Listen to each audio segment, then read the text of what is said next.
नमस्कार, मेरा नाम विनोद आर्या है। मैं पंजाब केंद्रीय विश्वविद्यालय में एलएलएम का छात्र हूँ।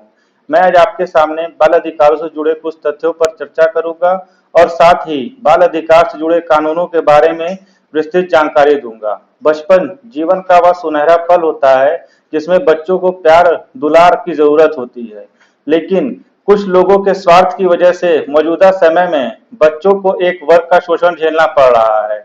आज बच्चों के अधिकारों का हनन, उनके साथ गलत व्यवहार तथा कई अपराध हो रहे हैं। इसे देखते हुए बच्चों के अधिकारों की रक्षा के लिए कानून बनाना एक जरूरत बन चुका है। इसे देखते हुए बाल अधिकार कानून प्रकाश में आया। बालकों के अधिकार से अवगत होने से पहले यह जानना जरूरी है कि आखिर बालक किन्हें कहा जाए। दरअसल 1989 में हुए बाल अधिकार सम्मेलन में बालक शब्द का प्रयोग पहली बार किया गया, जिसके मुताबिक कोई भी व्यक्ति जिसकी आयु 18 वर्ष से कम है, जब तक कि नियम में परिभाषित वयस्कता को पहले प्राप्त नहीं किया गया हो, बालक कहलाता है। वैसे तो सभी बालक उन अधिकारों को पाने के हकदार हैं जो कि एक वयस्क को मिलते हैं। हालांकि इसमें मतदान के अधिकार को शामिल नहीं किया जा सकता। बाल अधिकार उन अधिकारों को कहा जाता है जो कि नाबालिगों को सुरक्षा प्रदान करने के लिए बनाए गए हैं। इन अधिकारों में जीवन का अधिकार, पोषण, स्वास्थ्य का अधिकार, शिक्षा का अधिकार, परिवार एवं पारिवारिक पर्यावरण से उपेक्षा का अधिकार, बदसलूकी, दुर्व्यवहार और बच्चों को शोषण के विरुद्ध अधिकार शामिल हैं।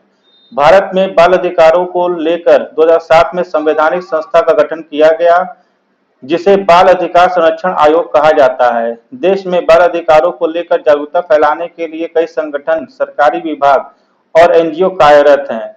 बालकों के अधिकारों की जागरूकता के लिए विश्व में अंतर्राष्ट्रीय बाल अधिकार सप्ताह मनाया जाता है।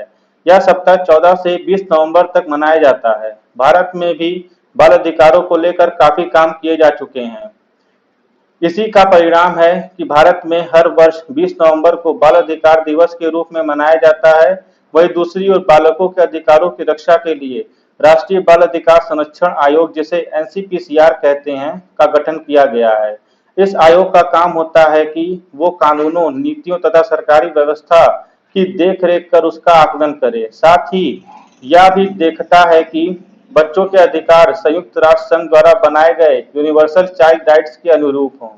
बाल अधिकारों को लागू करने के लिए कई उद्देश्यों की पूर्ति होना आवश्यक है, जैसे 18 वर्ष से कम उम्र के सभी बालकों के समुचित विकास पर जोर देना तथा उनके अभिभावकों को जागरूक करना तथा जिन बालकों की आर्थिक स्थिति खराब है उनके सुनहरे भविष्य के लिए योजनाएं बनाना और बालकों के यौन शोषण को रोकने के लिए जन जागरूकता फैलाना। बच्चों के अधिकारों की रक्षा के लिए बाल अधिकार कानूनों का लाया जाना बेहद जरूरी था, लेकिन देखा जाए तो अब भी बच्चों के साथ अपराध पूरी तरह से खत्म नहीं हुए हैं। अब भी इसके लिए कई कड़े कदम उठाना जरूरी है। देश के कई क्षेत्रों में ऐसे बच्चे हैं जो अभी भी शिक्षा के अधिकार से वंचित हैं। कई बच्चे हैं जिन्हें एक वक्त का खाना तक नसीब नहीं होता, जो कि पोषण प्राप्त करने के अधिकार के खिलाफ है। इसीलिए अभी इन क्षेत्रों में काम किया जाना बेहद जरूरी है, जिससे बच्चों के अधिकार की रक्षा की जा सके। धन्यवाद।